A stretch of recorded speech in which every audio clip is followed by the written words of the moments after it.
Misioni OSBE Odirit vlerësoi rolin e SPAK për evidentimin e shkeljeve gjatë procesit dhe hetimin e krimeve zgjedhore. Në një konferencë për mediat një ditë pas procesit të votimit, përfaqësuesit e Odirit komentuan pozitivisht punën e prokurorisë së posaçme.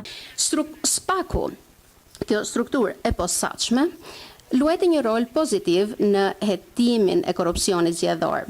Ashtu sikurse edhe mekanizmi i ri koordinues midis SPAK-ut, Prokurorisë së Përgjithshme dhe KQZ-s, të cilët mundësuan një shkëmbim më të mirë informacioni lidhur me krime zgjedhore, megjithatë u pa se pa gjithashtu edhe një efekt të mundshëm frenimi.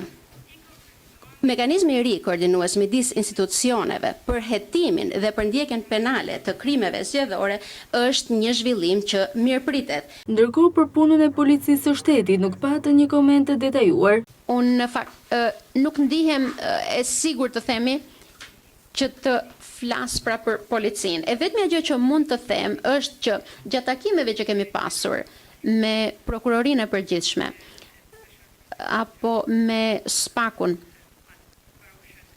pra prokurorinë e posaçme, pra kundër korrupsionit dhe krimit të organizuar, ata kanë përmendur disa herë, kanë përmendur disa raste që u janë referuar atyre pra nga policia. Kjo është e vetmja gjë që mund të them, por nuk e di, ndoshta dhe kolegë të tjerë mund të kenë një përgjigje mbase më të detajuar. Por ky është informacioni që kemi. SPAK, Prokuroria e Përgjithshme dhe Komisioni Qendror Zgjedhor nënshkruan një marrëveshje para zgjedhjeve për të goditur palishmëritë në lidhje me procesin e votimit në të gjithë vendin.